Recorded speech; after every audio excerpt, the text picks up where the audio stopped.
Hi friends, ಇವತ್ತು ನಾನು ಗಿಣ್ಣದ ಹಾಲನ್ನ ಬಳಸ್ಕೊಂಡು ಹಳ್ಳಿಗಳಲ್ಲಿ ಮಾಡುವಂತಹ ಗಿಣ್ಣನ ಹೇಗೆ ಮಾಡೋದು ಅಂತ ಹೇಳಿ ತೋರಿಸ್ತಾ ಇದ್ದೀನಿ. ಫಸ್ಟು ಬಾಣಲೆಗೆ ನಾನು 1 ಕಪ್ನಷ್ಟು ಶೇಂಗಾನ ತೊಗೊಂಡಿದ್ದೀನಿ. ಶೇಂಗಾನ ಹುರ್ಕೊಳ್ಬೇಕು. ನಾನಿವತ್ತು 4ನೇ ದಿವಸದ ಹಾಲನ್ನ ಬಳಸ್ಕೊಂಡು ಹೇಗೆ ಗಿಣ್ಣ ಮಾಡೋದು ಅಂತ ಹೇಳಿ ತೋರಿಸ್ತಾ ಇರೋದು.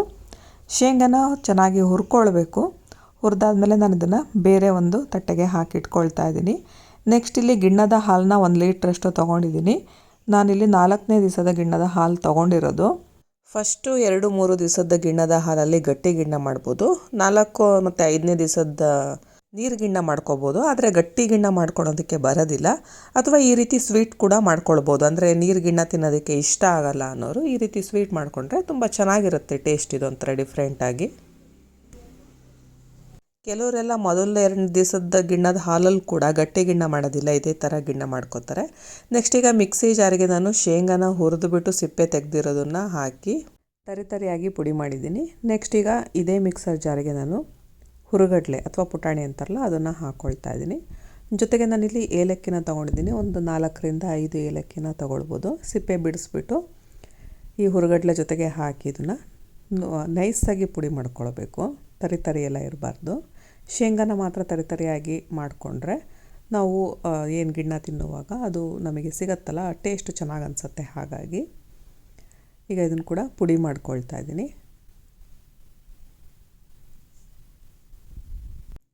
ಬೇರೆ ಬಟ್ಲಿಗೆ ಹಾಕಿ ಇಟ್ಕೊಳ್ತಾ ಇದ್ದೀನಿ. ನೆಕ್ಸ್ಟ್ ಈಗ ಇದೇ ಮಿಕ್ಸರ್ ಜಾರಿಗೆ ನಾನು ಗಟ್ಟಿ ಅವಲಕ್ಕಿನ ತೊಗೊಂಡಿದ್ದೀನಿ. ಅವಲಕ್ಕಿನೂ ಅಷ್ಟೇ ತರಿಯಾಗಿ ಪುಡಿ ಮಾಡ್ಕೊಳ್ಬೇಕು.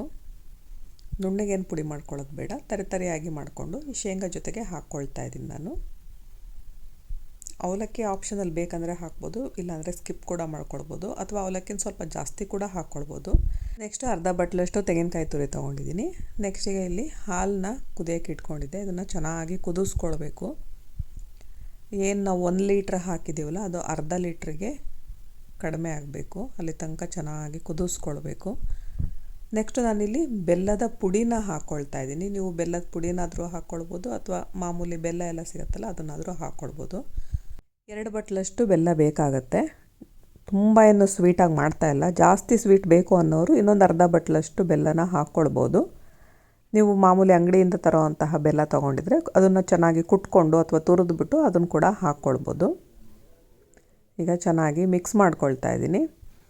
ನೆಕ್ಸ್ಟ್ ಈಗ ನಾನು ಏನು ಪುಡಿ ಮಾಡ್ಕೊಂಡಿದ್ನಲ್ಲ ಶೇಂಗಾ ಮತ್ತು ಅವಲಕ್ಕಿನ ಅದನ್ನು ಹಾಕ್ಕೊಳ್ತಾ ಇದ್ದೀನಿ.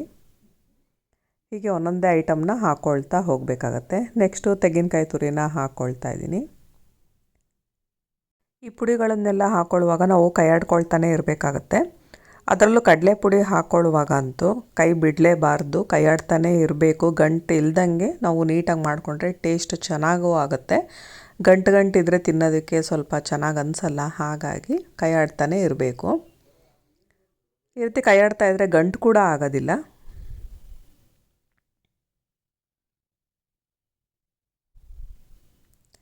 ಈಗ ನೆಕ್ಸ್ಟ್ ಇದು ಗಟ್ಟಿ ಆಗೋ ತನಕ ನಾವು ಕುದಿಸ್ಕೊಳ್ಬೇಕು ಚೆನ್ನಾಗಿ. ಈ ಹಾಲಿನ ಜೊತೆ ಇದೆಲ್ಲ ಚೆನ್ನಾಗಿ ಕುದ್ರೆ ಒಳ್ಳೆ ಟೇಸ್ಟ್ ಆಗಿರೋ ಅಂತಹ ಗಿಣ್ಣ ರೆಡಿ ಆಗುತ್ತೆ.